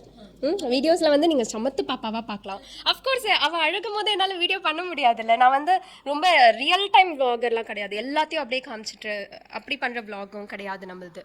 ஸோ நான் அதெல்லாம் வந்து காமிக்கிறதில்ல மோஸ்ட்டாக. அழும்போது அவனுக்கு தான் அட்டென்ஷன் கொடுத்தாகணும். பட் அது வந்து ரொம்ப நார்மல். அதை பேலன்ஸ் பண்ணுறது வந்து ரொம்ப கஷ்டம். அது வந்து ஐம் பீங் ஃப்ராங்க். அதை வந்து இப்படி பண்ணலாம் அப்படி பண்ணலான்னு சொல்ல முடியாது. ஏன்னா எனக்கே தெரியல, எனக்கே யாராச்சும் ஹெல்ப் வேணும் அந்த டைமில். ஸோ ரொம்ப அழுவா வியணும். அது வந்து பிறந்ததுலேருந்தேன்றனால எனக்கு கொஞ்சம் நார்மலாக இருக்குது. எல்லாருமே கேட்பாங்க, ஏன் எல்லாத்துக்கும் அழுவா? எங்களால் என்ன பண்ண முடியும்? அவன் அழுவான், ஒன்றும் பண்ண முடியாது. ஏன்னா ரொம்ப பயப்படுவோம். ஒரு ஃப்ளைட்டில் கூட்டிகிட்டு போகணுன்னா, ஒரு பப்ளிக் டிரான்ஸ்போர்ட்டில் கூப்பிட்டு போனோன்னா அவ்வளோ பயப்படுவோம். ஏன்னா எல்லாருக்கும் டிஸ்டர்ப் ஆகும். ஃப்ளைட்லலாம் வந்து ஜெர்மனிக்கு போகும்போது லாங் ஹார்ஸ் ஃப்ளைட்டு அழுதுகிட்டே இருக்கான். எல்லாரும் வந்து ஏர் ஹோஸ்டர்ஸ்லேருந்து எல்லாருமே வந்து கொஞ்சம் அமைதி பண்ணுங்க குழந்தைன்னு சொல்கிறாங்க. என்ன பண்ண முடியும் நம்மளால்? அது ஐ டோன்ட் நோ ஏன் அப்படி சொல்கிறாங்கன்னு. Please people should get used to it. நீங்கள் வந்து அமைதிப்படுத்துங்க குழந்தைன்னு சொல்லாதீங்க. ஏன்னா அவங்க குழந்தை என்ன பண்ணணும் நம்மளுக்கே தெரியாமல் தான் முழிச்சிட்ருக்கோம். ஸோ அந்த மாதிரி பேரண்ட்ஸை அழுகிற குழந்தையோட நீங்கள் பார்க்கும்போது கேன் ஐ ஹெல்ப் யூன்னு கேட்குறது வேற. அப்படி கேட்கலன்னா நீங்கள் அமைதியாக இருக்கிறது தான் நல்லது. ஸோ நீங்கள் ஏதாவது சொல்கிறத விட இந்த மாதிரி அமைதியாக இருந்துட்டு போயிடுங்க. கொஞ்சம் அட்ஜஸ்ட் பண்ணிக்கோங்க. நான் அவ்வளோதான் சொல்லுவேன். ஏன்னா இட்ஸ் நார்மல். நம்மளால் அந்த டைமில் ஒன்றுமே பண்ண முடியாது தான். எங்களுக்கு வந்து அது ரொம்ப நார்மல் ஆகிடுச்சு. இல்லைங்க, நான் சொல்லி சமாதானப்பட்ட. நான் திட்டலாம் மாட்டேன். அவன் அழும்போது, அடம் பிடிச்சி அழும்போது திட்ட மாட்டேன். பட் சொல்லி புரிய வைக்கணும்னா அதே காதில் வாங்க மாட்டாங்க, அழுகுறாங்க அப்படியே. ஸோ நான் நினச்சேன் வியன் இல்லை நீங்கள் வீடியோஸில் பார்த்து நிறைய பேர் அப்படி தான் தப்பாக நினச்சிட்டு இருக்காங்க. பட் நோ, இப்போ ஒரு டேயில் வந்து most of the time he's crying only. ஓகேவா இருக்கிறது வந்து ஃபியூ மினிட்ஸ் தான். அந்த ஃபியூ மினிட்ஸ் தான் நீங்கள் வீடியோவில் என்ன பண்ணுவீங்க? அழும்போது ஒன்றுமே பண்ண முடியாது. நம்மளுக்கு உள்ள ஒரு மாதிரி ஒரு ப்ரெஷர் கிரியேட் ஆகும். ஆனால் நிஜமாக ஒன்றுமே பண்ண முடியாது. நம்ம திட்டோன்னு வச்சுக்கோங்களேன், அந்த அழுகை இன்னும் ஜாஸ்தி ஆகும். அதை வேற யாரும் இல்லை, நம்ம தான் ஹேண்டில் பண்ணி ஆகணும். அதுக்கு திட்டாமல் சைலண்ட்டாக இருந்துட்டு போய்டுறதே நல்லது. சில டைம்ஸ் வந்து சொல்லி புரிய வச்சு தான் ஆகணும். சில திங்ஸ் நம்ம வந்து அப்படியே அடம் பிடிக்கிறாங்கன்றனால எல்லாத்தையுமே விட்டுட முடியாது. ஸோ அதில் மட்டும் கொஞ்சம் கான்ஷியஸாக இருப்போம். நாங்கள் 2 பேருமே சரி, நல்லது கெட்டது இப்போத்துலேருந்தே சொல்லி புரிய வைக்கணும். ஒரு ஃபியூ இயர்ஸ் வரைக்கும். இப்போ ரொம்ப சின்ன ஏஜ், அவங்களுக்கு இந்த ஸ்டேஜில் சொல்லி தான் ஆகணும். எங்கள் டாக்டர் சொல்லியிருக்காங்க, லைக் 6 years வரைக்கும் நல்லது கெட்டது என்னன்னு சொல்லி கொடுத்துருங்க. ரொம்ப அதட்டாதீங்க, இது பண்ணாத அப்படின்னும் போது அவங்க பண்ண தான் செய்வாங்க. ஸோ நல்லது எது கெட்டது எதுன்னு கொஞ்சம் கிளியராக புரிய வச்சுடுங்க அப்படின்னு சொல்லியிருக்காங்க. ஸோ அதை மட்டும் கொஞ்சம் ப்ராப்பராக பார்த்துப்போம். மற்றபடி கேட்டதும் எல்லா திங்ஸும் வாங்கி கொடுக்குறது அந்த மாதிரிலாம் பழகலை நாங்கள். ஸோ அவருக்கே தெரியும் கொஞ்சம் அழுதாலும் இவங்க செய்ய மாட்டாங்கன்றனால அவரே கொஞ்சம் ஓகே ஆயிடுவார். ஸோ அழும்போது திட்டுறதும் இல்லை, அழும்போது ரொம்ப செல்லம் கொடுக்கறது கிடையாது. அவங்க அப்பா கொஞ்சம் கொடுப்பாங்க, நான் அதையும் வந்து கொஞ்சம் அப்படி இப்படி போய் தடுத்து நிறுத்திடுவேன். ப்ளீஸ் அப்படி பண்ணாதீங்க, it's not good for us. அவர் பண்ணிட்டு போயிடுவார், அப்புறம் நான் தான் அதை ஹேண்டில் பண்ணும். என்கிட்ட வந்து கண்டிப்பாக அதை எதிர்பார்க்க மாட்டாரு, அவங்க அப்பா கிட்ட கொஞ்சம் எதிர்பார்ப்பாரு. ஏன்னா வந்து எனக்கு வர ஆடியன்ஸ்லாம் என்கிட்ட நான் இன்னமும் ரொம்ப தியாகி அம்மா மாதிரி நான் வந்து என் குழந்தை அழவே மாட்டேன். ஏன்னா நீங்கள் சொன்ன மாதிரி நம்ம கொஞ்சம் தான் காட்டிக்க முடியும். ஸோ தீரா வந்துட்டு அழறானா அதை என்னால் எடுத்து போட முடியாது. அவள் அழுதாலும் இப்போ நான் ஒன்றுமே இப்படியே பார்த்துட்டே இருப்பேங்க, அவ்வளோதான். நான் எதுவுமே பண்ண முடியாது. ஓகே, நம்ம அப்படி கையை பிடிச்சிட்டு ஐ ஹக் ஹர், அவ்வளோதான் என்னால் மேக்ஸிமம் தட் இஸ் எனஃப் நினைக்கிறேன். லைக் ஃபாரின்லலாம் அது ரொம்ப டெடிகேட்டடாக ஃபாலோ பண்ணுறாங்க. என் ஃப்ரெண்டோட குழந்தெல்லாம் சொல்லுவாங்க, அவங்க அழறாங்கன்னா ஒரு ரூம்குள்ளே போய் விட்டுட்டு அழுதுட்டு ஓகே ஆயிட்ட பேருக்கு வான்னு சொல்லுவாங்களாம். இந்த மாதிரிலாம் சில விஷயம் ஃபாலோ பண்ணுறது கேட்கும்போது நம்மளுக்கு நல்லா இருக்குது. அந்த இன்புட்ஸ்லாம் நம்ம ஊரில் அதெல்லாம் இல்லை, வரல இன்னும். பட் அதெல்லாம் தெரிஞ்சால் நல்லாயிருக்கும். எனக்கு நான் நினைப்பேன் sometimes parenting should be included in school studies, ஒரு பார்ட் ஆஃப் இதில் இருக்கணும். ஏன்னா அதெல்லாம் தான் லைஃப்க்கு ரொம்ப தேவைப்படுது.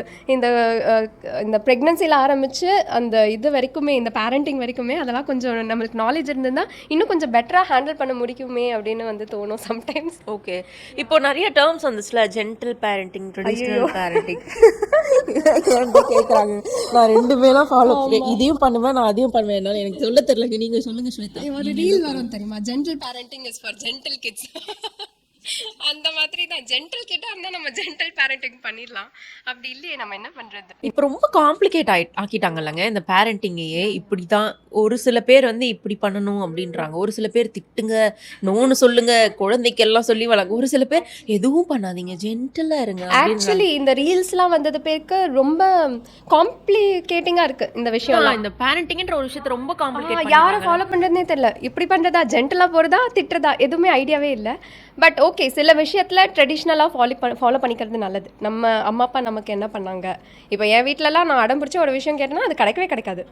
ரொம்ப ஆசைப்பட்ட ஒரு விஷயம் கேட்டேன்னா கொஞ்சம் நாள் கழித்து வெயிட் பண்ணி புரிய வச்சு தான் வாங்கி கொடுப்பாங்க. ஸோ அதே தான் நானும் ஃபாலோ பண்ணணும்னு நினைக்கிறேன் என் பையனுக்கும். லைக் கேட்ட உடனே எல்லா திங்ஸும் உனக்கு கிடைச்சிடாது, நீ அதுக்காக ஏதாச்சும் பண்ணணும், அப்பா அதுக்காக ஒர்க் பண்ணணும், இப்படிலாம் சொல்லி புரிய வச்சு அப்பா ஆஃபீஸ் போகணும், அவருக்கு அப்போ தான் மணி வரும், அப்புறம் தான் நீ கேட்டதை வாங்கி கொடுக்க முடியும், இப்படின்னு இப்போத்துலேருந்தே சொல்லி புரிய வச்சுட்ருக்கோம். நிறைய பேர் நினைப்பாங்க குழந்தைக்கு என்ன தெரிய போகுதுன்னு. பட் ரொம்ப சின்னதுலேருந்தே இதெல்லாம் வந்து நம்ம சொல்லி கொடுத்து வளர்க்குறது நல்லது. கொஞ்சம் ஈஸியாக இருக்கும்ல. ஒரு 6 இயர்ஸ்க்கு என்ன புரிஞ்சுப்பாங்கன்னு நம்ம நினைப்போம், பட் நல்லாவே புரிஞ்சுக்கிறாங்க. அட் டைம்ஸ் அவரே வந்து நம்மளை கன்சோல் பண்ணுவார் சில விஷயத்துக்கு. அப்போ தான் நம்மளுக்கு தெரியும் ஓகே நம்ம சொல்கிறது அவங்களுக்கு புரிஞ்சிருக்கு. சீரியஸ்லி நான் இன்னைக்கு காலையில் என்ன தெரியுமா ஆச்சு, நான் வந்து எங்கள் அம்மா ஏதோ உருளைக்கிழங்கும் ஏதோ பொரியல் வைக்க சொன்னாங்க, எனக்கு வேணாம் அப்படின்னு ஒரு மாதிரி லைட்டாக இது பண்ண, ஏன் அழுவுற, அழுவாத என் பொண்ணு, ஏன் அழுவுறம்மா, அழுவாத வச்சுக்கோ சாப்பிடு, அந்த மாதிரி எனக்கு சொல்கிறாங்க. செம்ம கியூட்டாக இருந்துச்சு. அப்போ எனக்கு புரியுது. இத்தனைக்கும் அவன் என் ஃபேஸை பார்க்கல, அவள் பின்னாடி ஏதோ விளையாடிட்டு இருந்தா. ஜஸ்ட் என் வாய்ஸ் டோனை வச்சு நான் வந்து ஏதோ நான் பேட் மூடுன்னு நினச்சி அவள் வந்து என்னை கன்சோல் பண்ணுறா. ஆமாம், kids are very intelligent. Like எல்லாத்தையுமே அவங்களால புரிஞ்சிக்க முடியும். நம்ம கொஞ்சம் டவுனாக இருக்கிறதையும் அவங்களால புரிஞ்சிக்க முடியும். நிறைய நாள் வந்து ரொம்ப ரொம்ப ஹெக்டிக்கான ஸ்கெடியூலில் நான் இருப்பேன். அந்த டைமில் வியன் நிஜமாவே எனக்கு ரொம்ப ஒத்துழைச்சிருப்பார். ஸோ அதெல்லாம் பார்க்கும்போது வந்து ஓகே அவங்களுக்கு புரியுது, அப்போ நம்ம சொல்லிகிட்டே இருக்கணும் அப்படின்னு வந்து அது மட்டும் கிளியராக இருக்கும். ஓகே, ஆக்சுவலி இதை பற்றி பேசிகிட்டே போனால் நம்ம அது ஒரு பெரிய டாபிக். அப்படியே இங்கே இருக்கிறத நான் அங்கே கொட்ட, அங்கே இருக்கிறது நீங்கள் இங்கே கொட்ட, அது பாட்டு போயிட்டே இருக்கோம்னு நினைக்கிறேன். So coming back to you Shweta, நீங்கள் வந்துட்டு உங்களுக்கு இருக்கிற நிறைய ஆடியன்ஸ் உங்ககிட்ட நிறைய அட்மையர் பண்ணுற விஷயம்னு பார்த்தீங்கன்னா உங்களுடைய ஸ்டைலிங், உங்களுடைய ட்ரெஸ்ஸிங் ஸ்டைல், அது வந்து ரொம்ப யூனிக்காக இருக்குது. உங்களுக்கு மட்டும் இல்லாமல் உங்களோட ஃபேமிலிக்கே you take care of that styling அப்படின்னு நான் நிறைய பார்க்குறேன். Where do you take ideas and I mean what's your inspiration on that? Pinterest தான். ஐடியாஸ் வந்து பின்ட்ரெஸ்ட்லேருந்து எடுக்கிறது தான். ஏன்னா நான் சொன்னல எனக்கு ஹாபியே வந்து பின்ட்ரெஸ்ட் பார்க்குறதும் யூடியூப்பில் வீடியோஸ் பார்க்குறதும் தான். ஸோ எனக்கு வந்து ஒரு தடவை நம்ம அதை ஸ்டார்ட் பண்ணிட்டோம்னு வச்சுக்கோங்களேன், அதை விட முடியாது. ஒரு தடவை நம்ம கலர் கோஆர்டினேட் பண்ணி ட்ரெஸ் பண்ணிட்டோம்னா எல்லா தடவையும் அது பண்ணணும்னு தோணும். இப்போ நான் யூடியூபராக இருக்கனால தான் நான் அதெல்லாம் பண்ணிட்டு இருக்கேன் நிறைய பேர் நினச்சிட்டு இருக்காங்க. கிடையாது, நான் வந்து யூடியூபராகவே இல்லை, இந்த உலகத்துக்கே எதையும் காட்டலனா கூட நான் அதை பண்ணுவேன். ஏன்னா அதெல்லாம் எனக்கு ரொம்ப பிடிச்ச விஷயம். ஸோ நம்ம வந்து இவ்வளோ ஹெக்டிக்காக ஒரு ஸ்கெடியூலில் இருக்கும் போது அந்த சின்ன சின்ன பிடிச்ச விஷயம் பண்ணும்போது அது நம்மளுக்கு ஒரு ஹாப்பினஸ் கொடுக்குது. நான் கொடுக்குற ட்ரெஸ்ஸை ஹஸ்பண்டும் ஏற்று போட்டுக்கிறாங்க, அதனால ஓகே. அவங்க போட மாட்டேன்னு சொன்னால் தான் பிரச்சனை. அவர் வந்து ஹீஸ் ஃபைன், அவர் வந்து எனக்கு அதெல்லாம் செலக்ட் பண்ண வராது, நீ செலக்ட் பண்ணி கொடுக்குறியா, ஓகே நான் போட்டுக்கிறேன். எல்லாமே அக்செப்ட் பண்ணிக்க மாட்டார், சில கலர்லாம் அடிக்கிற மாதிரி இருந்தாலும் ஒத்துக்க மாட்டார். ஸோ அதையும் வந்து கொஞ்சம் பார்த்து பார்த்து கோஆர்டினேட் பண்ணுறது. பையனுக்கு அஃப்கோர்ஸ் தெரியாது, வளர்ந்தா கொஞ்சம் தெரியும். அது வரைக்கும் தான் நம்மளுக்கு பிரச்சனை இல்லை. ஸோ அது வரைக்கும் பண்ணுவோம். அதெல்லாம் கொஞ்சம் பிடிச்சி பண்ணுற விஷயம். ஸோ பண்ணுறது. ஸோ நெக்ஸ்ட் வந்து நான் இந்த பாயிண்ட் வந்து நான் வர எல்லா கெஸ்ட் கிட்டையும் கேட்பேன், சரியா? ஏன்னா எனக்கு இது ரொம்ப பிடிக்கும், அதை ஷேர் பண்ணி. How do you handle negativity? Negativity தெரியல. நான் தான் சொன்னல, உள்ள வரும்போதே வந்து யோசிச்சுட்டு வந்தது, என்னை யாரும் எதுவும் சொல்ல அசைக்க முடியாது அப்படின்னு வந்து ஏதாவது நெகட்டிவாக கமெண்ட் வந்தால் கூட கண்டுக்க மாட்டேன். ஏன்னா அது நிஜமாவே நான் பண்ணுற ஒரு விஷயத்த தப்பாக சொன்னால் ஓகே, அதை வந்து ஒரு கன்ஸ்ட்ரக்டிவ் கமெண்ட்டாக நம்ம எடுத்துக்கலாம். பட் சம்மந்தமே இல்லாமல் நெகட்டிவிட்டி தீஸ் டேஸ், நான் ஆரம்பித்தப்போ இவ்வளோ நெகட்டிவிட்டிலாம் இல்லை. ஏதாவது விஷயம் நெகட்டிவாக இருந்தால் நான் மட்டும் சொல்லுவாங்க. பட் நானே வந்து ஐ மேக் ஷுர் ரொம்ப கான்ஷியஸாக ஒரு கண்டென்ட் க்ரியேட் பண்ணணும் நானுன்னு ரொம்ப பார்த்து தான் பண்ணுவேன். அப்பயே வந்து அதுலேயே தேவையில்லாத நெகட்டிவிட்டியை சொல்கிறாங்கன்னா I just don't mind people. நான் கண்டுக்க மாட்டேன். I just delete. எனக்கு வேண்டாம், எனக்கு நெகட்டிவிட்டியே வேணாம் என் லைஃப்பில். அப்போது நான் அந்த கமெண்ட்டை டெலீட் பண்ணிவிட்டு போயிடுவேன். என்னால் அதுதான் பண்ண முடியும். நான் ரியாக்ட் பண்ணேன்னு வச்சுக்கோங்களேன், அது வந்து தேவையில்லாத விஷயம். நான் ரியாக்ட் பண்ணாமல் இருக்கிறது தான் அவங்களுக்கு வந்து ஒரு பெஸ்ட் ரியாக்ஷன். ஸோ நெகட்டிவிட்டிக்கு ரியாக்ட் பண்ணுறதே கிடையாது. ஏதாச்சும் சிலது மாற்றிக்கோங்க அப்படிலாம் சொல்லும் போது எஸ், நான் அதை கண்டிப்பாக அக்செப்ட் பண்ணிப்பேன். ஏன்னா அது எனக்கு என்னோட க்ரோத்துக்கு அது ஹெல்ப் பண்ணுது. ஸோ அதை கண்டிப்பாக நான் ஏற்றுக்கிட்டு அக்செப்ட் பண்ணி மாற்றிருக்கேன் நிறைய விஷயம். நைஸ். ஏன்னா நான் என்ன தெரியுமா பண்ணுவேன், ஸ்டார்டிங்கில் அந்த நெகட்டிவ் கமெண்ட்ஸ்லாம் 10 பாசிட்டிவ் கமெண்ட் வந்திருக்கோங்க, அதெல்லாம் என் கண்ணுக்கு தெரியாது. 2 நெகட்டிவ் கமெண்ட் இருக்கும், அது பிடிச்சி அவங்க கிட்ட நான் திருப்பி ஆர்கியூ பண்ணி இப்படி இல்லை அப்படி இல்லை ஜென்டலாகவும் இல்லை. சொல்லி சில பார்த்தாச்சு. பேருக்கு வந்து எல்லாரோட ஒப்பீனியன்ஸையும் வந்து நம்ம வந்து ஏற்றுக்க முடியாது. எனக்கு இருக்க ஒப்பீனியனே எல்லாருக்கும் இருக்கும்னு சொல்ல முடியாதுல. ஸோ சில விஷயம் நம்ம சொல்லியும் புரிய வைக்க ட்ரை பண்ணக்கூடாது. அது டைம் வேஸ்ட், எனர்ஜி வேஸ்ட் எல்லாமே. நீங்கள் அப்படி பார்க்குறீங்களா? நான் என்ன நினைப்பேன்னா, 2 நெகட்டிவ் கமெண்ட் தான் வந்திருக்கு, 10 பாசிட்டிவ் கமெண்ட் வந்திருக்குல, எனக்கு அது போதும், இவங்க போதும் எனக்கு. அப்படி தான் நான் நினைப்பேன். இன்னைக்கு வரைக்குமே நான் தான் நினைச்சேன். இப்பதான் எனக்கு அந்த புத்தி வந்திருக்கு கொஞ்சம்.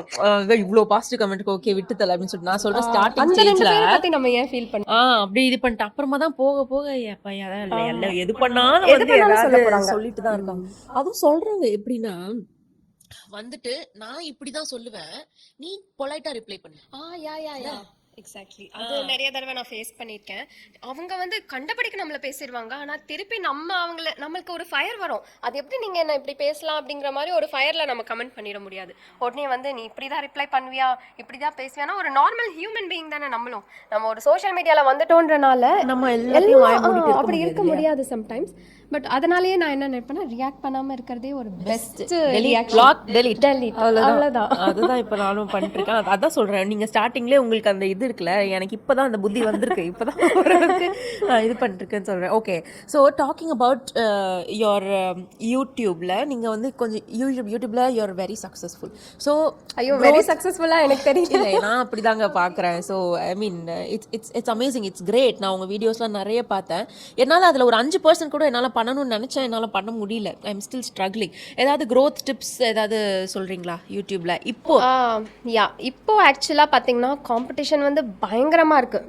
நான் ஸ்டார்ட் பண்ணும்போது இவ்வளோ காம்படிஷன் இருந்திருந்தால் என்னால் சர்வைவ் பண்ணியிருக்க முடியுமானே தெரியல. ஏன்னா அதுக்கே நான் ரொம்ப ஸ்டார்ட் பண்ணீங்க. நான் 2019 18ல் ஸ்டார்ட் பண்ணேன். 18 எண்ட் ஆகும்போது ஸ்டார்ட் பண்ணேன். ஸோ அப்போ வந்து இவ்வளோ காம்படிஷன் கிடையாது, எதுவுமே கிடையாது. எனக்கு பிடிச்ச மாதிரி நான் எல்லாமே பண்ணுவேன், எனக்கு பிடிச்ச கண்டென்ட் தான் நான் பண்ணுவேன் அப்படி. ஏன்னா யாரும் எனக்கு வெளியே வந்து கமெண்ட் கூட பண்ண மாட்டாங்க, இது பண்ணுங்க அது பண்ணுங்கன்னு. ஸோ இப்போ பார்த்தீங்கன்னா வந்து நிறைய விஷயம் வந்து காம்படிஷன் ஆயிடுச்சு. So you have to be consistent. Quality of content, நீங்கள் என்ன கண்டென்ட் பண்ணுறீங்க doesn't matter. You have to show up no matter what. எவ்வளோ கஷ்டம் இருந்தாலும் you should come and make videos. Monday Tuesday Wednesday video போட்டோன்னா அந்த எல்லா டேஸும் வீடியோ இருக்கணும். அப்போ தான் யூடியூபே நம்மளை ரெக்கமெண்ட் பண்ணுவோம் பீப்புளுக்கு.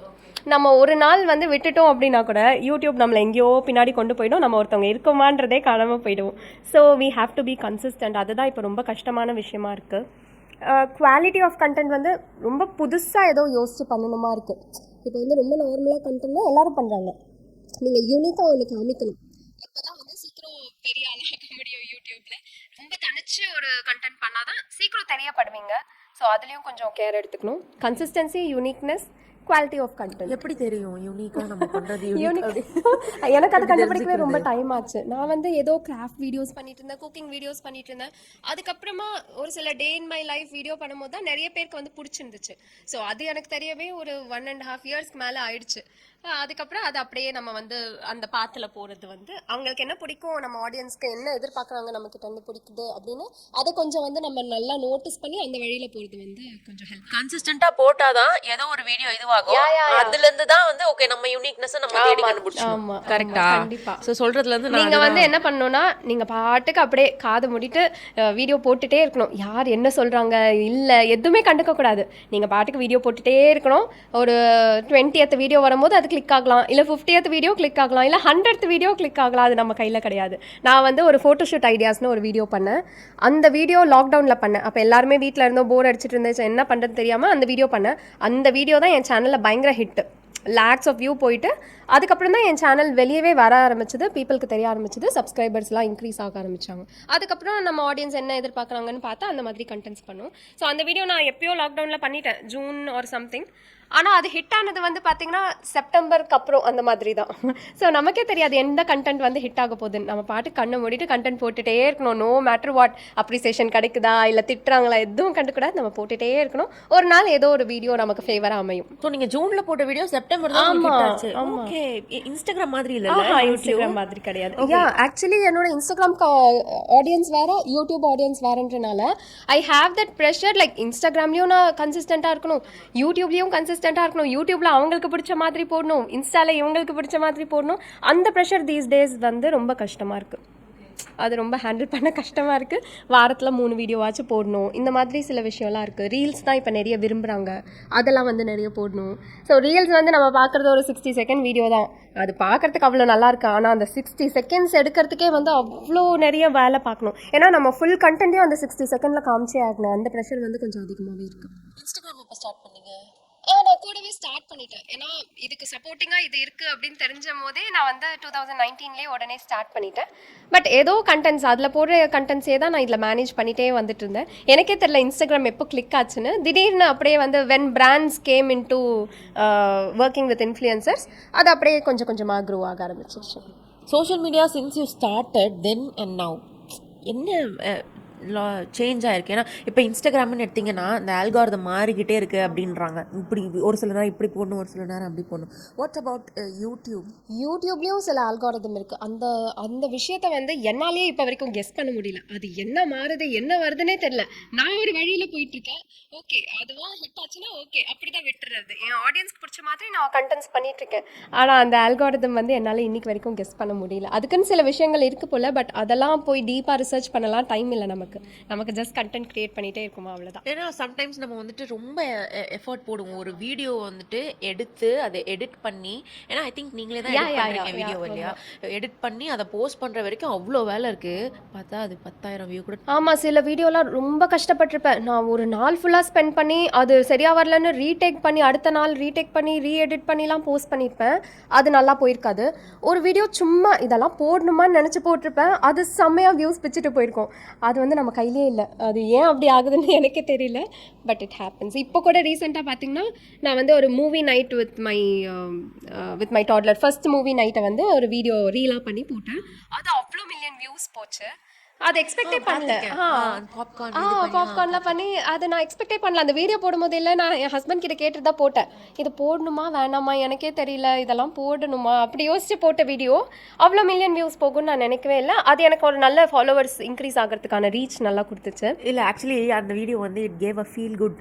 நைஸ். ஏன்னா வந்து நம்ம டெய்லி எப்படி சொல்றது, நம்ம டெய்லி லைஃப் இப்படி இருக்கிறது இல்லை கரெக்டாக, ரொம்ப ஹஸ்லிங்காக அப்படி இருக்கும். பட் இப்படி இருக்கும்போது அது நீங்கள் எப்படி சொல்றீங்களா? நான் வந்து அதை எக்ஸ்பெக்டே பண்ணல. அதை வந்து பயங்கரமாக பிச்சுட்டு போச்சு. ஆனால் ஒரு பக்கம் செம்ம நெகட்டிவ் கமெண்ட்ஸும் அதுக்கு வந்துச்சு. என்னன்னா வந்து என்ன நீங்கள் ஒரு குழந்தைக்கு போய் இவ்வளோ லேட் நைட்டில் சாப்பிட்ற பழக்கத்தெல்லாம் நீங்கள் உருவாக்க ஆரம்பிச்சிட்டிங்க. ஆக்சுவலி ஒரு நாள் பண்ணுற ஒரு விஷயம், அவங்களுக்கும் ஒரு சீட் டே வேணும்ல. அவங்களுக்கும் அதெல்லாம் சீட் டேவே இல்லாமல் நம்ம ரொம்ப அப்படியே பேம்பர் பண்ணி இது பண்ணோம்னா அவங்களுக்கு இன்னும் தான் அது மேலே ஆசை அதிகமாகும். ஆனால் நான் அவங்களுக்கு அதில் ஃபீடே பண்ணல, ஜங்கே. ஆனாலும் எல்லாரும் திட்ட ஆரம்பிச்சிட்டாங்க. ஜஸ்ட் எங்களோட அந்த செட்டப் பார்த்தே திட்ட ஆரம்பிச்சிட்டாங்க. நான் யூடியூப்ல கிளியரா வீடியோ பண்ணியிருந்தேன். என்னன்னா வந்து மக்கானா பாப்கார்னுக்கு பதில் மக்கானா அவருக்காக செஞ்சிருந்தேன். வீட்லயே வெல்லம்லாம் போட்டு ரெடி பண்ணி காரமா மக்கானா, ஸ்வீட்டா மக்கானா, அப்புறம் அவருக்காக ஃப்ரெஞ்ச் ஃப்ரைஸ் வீட்டிலே செஞ்சது, எல்லாமே வீட்டிலே செஞ்சது தான். அதில் மோஸ்ட்லி ஒரு ஸ்ப்ரைட் மட்டும், அந்த ஸ்ப்ரைட்டை கூட நாங்கள் அவருக்கு கொடுக்கல. அவரே கேட்க மாட்டார், ஏன்னா கொடுத்ததே இல்லைங்கிறனால. ஆனால் குழந்தைக்கு போய் ஸ்ப்ரைட்டை கொடுத்து பழகுறீங்க. அவர் குடிச்சது வாட்டர் தான். ஸோ ஜஸ்ட் ஒரு வீடியோ பார்த்தே வந்து இவ்வளோ ஜட்ஜ் பண்ணிட்டாங்க நம்மளை. பட் யூடியூப்ல பார்த்துருந்தா டீட்டெயிலாக நான் எக்ஸ்பிளைன் பண்ணியிருந்தேன், அதை யாரும் பார்க்கல. இதுதான் வியூஸ் நிறைய போச்சு, அது வியூஸ் கம்மியாக போச்சு. சில விஷயம்லாம் அப்படிதான் இருக்கும். நீங்க ஃபர்ஸ்ட் தெரிஞ்சுட்டு பேசுங்களான்ற மாதிரி நமக்கு கோவம் வரும். ஆனா என்ன பண்றது, நான் ஒரு கமெண்ட் கூட போட்டிருந்தேன், நான் இதெல்லாம் தான் அவருக்கு ஃபீட் பண்ணேன், இதெல்லாம் எங்களுக்கு தான், வாரத்துல ஒரு நாளுங்கிறனால தப்பு இல்லை அப்படிங்கிற மாதிரி நிறைய விஷயம் சொல்லியிருந்தேன். பட் என் பையனுக்கு ஜங்க்னு பார்த்தீங்கன்னா நாங்கள் அவ்வளோவா கொடுக்கவே மாட்டோம். ஆனா அந்த வீடியோ அப்படி போர்ட்ரே பண்ணிருச்சு. ஸோ உங்கள் ஹஸ்பண்ட் கார்த்திக் இருக்காங்கல்ல, அவங்க வந்துட்டு உங்கள் வீடியோவில் அப்பப்போதான் எப்பயாவது குட்டி கெஸ்ட் ரோல் மாதிரி பண்ணிட்டு போயிடுறாங்க. ஆனால் அந்த வீடியோ வந்து நல்லா செம்மையாக ஹிட் ஆயிடுது. ஏன் அவரை எல்லா வீடியோவிலும் காமிக்க மாட்டேங்க? ஆக்சுவலாக வந்து அவருக்கு பெருசாக இதில் இன்ட்ரெஸ்டே கிடையாது. ஓகேவா, நான் என்ன பண்ணுறேன்னு அவருக்கு ஐடியா கிடையாது, நான் என்ன கண்டென்ட் நாளைக்கு பண்ண போகிறேன் எதுவுமே அவருக்கு தெரியாது. He is more into his job only. ஏதோ எனக்கு ஹெல்ப் பண்ண சொன்னால் வருவார், கேமராக்கு கொஞ்சம் ஹெல்ப் பண்ணுங்கன்னு சொன்னால் வருவார். மோஸ்ட் ஆஃப் த டைம் நான் ட்ரைபாடில் தான் இருப்பேன். பட் நிறைய பேர் நினச்சிட்டு இருக்காங்க அவர் தான் எப்போவுமே கேமரா பின்னாடி இருக்காரு, அவர் தான் எடிட் பண்ணி கொடுக்குறாரு, இப்படிலாம் தான் வந்து எடிட்டிங் இஸ் மென்ஸ் திங் அப்படி தான் நிறைய பேர் நினச்சிட்டு இருக்காங்க. பட் கிடையாது, அவர் மோஸ்ட்டாக இதில் கிடையாது. நான் தான் லைக் 90% இதில் பார்த்துக்கிறேன். நான் என்ன ஏர்ன் பண்ணுறேன் எதுவுமே அவருக்கு தெரியாது. எப்பயாச்சும் வாங்க, உங்களை வந்து ஆடியன்ஸ்க்கு ரொம்ப பிடிக்குது அப்படின்னு சொல்லி கூப்பிட்டா வருவார். தவிர அவருக்கு வந்து இதில் இன்ட்ரெஸ்ட்லாம் பெருசாக கிடையாது. அவருக்கு டான்ஸ்லாம் ஆட ரொம்ப பிடிக்கும். வீட்டிலலாம் பார்த்தீங்கன்னா என் பையனும் அவரும் எப்போவுமே பாட்டு போட்டு டான்ஸ் ஆடிட்டே இருப்பாங்க. ஆனால் அதே வீடியோக்கு பண்ணுங்கன்னு சொன்னால் நர்வஸ் ஆகிடுவார் அவர். ஸோ ரொம்ப வந்து அவரையும் வந்து ஸ்ட்ரெஸ் பண்ண மாட்டேன், ஃபோர்ஸ் பண்ண மாட்டேன் வாங்கன்னு. ஏன்னா அவருக்கு கேமரா வச்ச உடனே அவரோட பாடி லாங்குவேஜ்லாம் கொஞ்சம் மாறிடும், கேமரா கான்ஷியஸ் ஆகிடுவாரா, அதனால ஏன் அவரை ஃபோர்ஸ் பண்ணும் அப்படின்னு நினைப்பேன். பட் நிறைய பேருக்கு அவர் வந்தால் பிடிக்குது, அதுக்காக அப்பப்போ வாங்க அப்படின்னு சொல்லுவேன். ரொம்ப ஃபோர்ஸ் பண்ண மாட்டேன் நிறைய விஷயத்தில். So I think we are done for the podcast Shweta. So lot of விஷயம் வந்து நான் எழுதிட்டு வந்த ஒரு சில கொஸ்டின்ஸ் வேறு, பட் நான் உங்ககிட்ட ஆக்சுவலி கேட்டதெல்லாம் வேறு. ஏன்னா கான்வர்சேஷன் போனது அப்படி இருந்துச்சு. லாட்ஸ் ஆஃப் வந்து ஒரு பேரண்ட்டாக வந்து என்னால் நிறைய உங்களோட ரிலேட் பண்ணிக்க முடிஞ்சுது. ஏன்னா நான் சொன்னேன் இல்லையா, அந்த டேண்ட்ரம்ஸ் இது பண்ணுறேன். ஏன்னா என் பொண்ணு இப்போ அந்த ஃபேஸில் தான் இருக்கா, அதை தான் நான் கோ த்ரூ பண்ணிட்டுருக்கேன். அதை நான் ஒரு ஃபெலோ மாமி கூட என்னால் ஷேர் பண்ணிட்டேன், ஒரு மனசு விட்டு பேசின ஒரு ஃபீல் எனக்கு வந்தது. ஸோ தேங்க்யூ ஸோ மச் உங்களோட டிப்ஸ். Thank you so much. நானும் நிறைய விஷயம் வந்து லைக் ஐயோ கேமராக்காக பேசணும், முன்னாடியே கொஸ்டின்ஸ் தெரிஞ்சுட்டு வந்து பேசுகிறேன் எதுவுமே கிடையாது. நான் ஜஸ்ட் ஜாலியாக வந்தேன், சில் செஷனாக உங்களோட பேசிட்டு கிளம்புறேன். ஸோ எனக்கும் வந்து ரொம்ப நல்லா இருந்துச்சு, டைம் போனதே தெரியல. டைம் போனது தெரியல. It's been an hour. I think we should connect for another podcast exclusively about parenting. நான் மனசுல இருக்கதெல்லாம் கதறேன், நீங்க மனசுல கண்டிப்பா. அதுவே வந்து actually many will நிறைய பேர் வந்து என்ன நினைச்சிட்டு இருக்காங்கன்னா, நிறைய பேரண்ட்ஸ் ரீல்ஸ்லாம் பார்த்துட்டு அந்த பேரண்டோட கனெக்ட் பண்ணிட்டு, நானே அப்படி பண்ணியிருக்கேன். நிறைய பேரண்ட்ஸ் செம்மையா குக் பண்ணி கொடுக்கறதெல்லாம் பார்க்கும்போது நமக்கு ஒரு கில்ட் ஃபீல் வந்துடும். என்ன இவங்க இவ்வளோ பண்றாங்க, நானும் நாளையிலேருந்து பண்ணணும்லாம் நினைப்பேன். ஆனால் பட் தட்ஸ் ஓகே, நம்ம வந்து தேவையில்லாமல் கம்பேர் பண்ணிக்க வேண்டாம். As long as we give healthy it's fine. நம்மளால் என்ன முடியுதோ நார்மலாகவே கொடுக்கலாம், என்னைக்கு முடியுதோ அன்றைக்கி எக்ஸ்ட்ரா ஸ்பெஷலாக கொடுத்தா போதும். தேவையில்லாமல் கம்பேர் பண்ணிக்க வேணாம். அவங்களால முடியுதோ அவங்க கொடுக்கட்டும், நம்ம அதை பார்த்து ரசிச்சுக்கலாம் அப்படின்னு நினச்சிக்கிறது பெட்டர். ஸோ அதுதான் நிறைய வந்து ஒரு ரிலேட்டபிள், என்னால் உங்களோட நிறைய ரிலேட் பண்ண முடிஞ்சது. ஸோ நெக்ஸ்ட் டைம் வந்து நீங்கள் சென்னை வரும்போது கண்டிப்பாக ஒரு பாட்காஸ்ட் உட்காந்து ஒரு கதறல் எபிசோட் தெரியுமா அப்படின்னு நான் சொல்கிறேன். எனக்கு இப்பெல்லாம் தெரியுமா, நீங்கள் சொல்லுங்க. நிறைய நடந்திருக்கு. ஏன்னா மற்றவங்களுக்கும் அவங்க மற்ற மாமிஸ் நினச்சிட்டு இருப்பாங்க, ஐயோ எனக்கு மட்டும் தான் இப்படிலாம் நடக்குது அப்படின்னு நினச்சிட்டு இருப்பாங்க. But if we converse like this, ஓ இப்படிதான் போல இருக்கு, எல்லாருக்கும் இதான் நடக்குது போல இருக்கு அப்படின்ற ஒரு ஃபீல் வரும். எனக்கே நிறைய மாமி சொல்லும் போது அது கனெக்ட் ஆகும். ஓகே நம்ம மட்டும் இல்லப்பா, நமக்கும் ஒரு துணை இருக்கு அப்படின்னு. Okay, thank you so much. Thank you, Vijay. Thank you, Shweta. so much. Thank you. Thank you. Bye bye.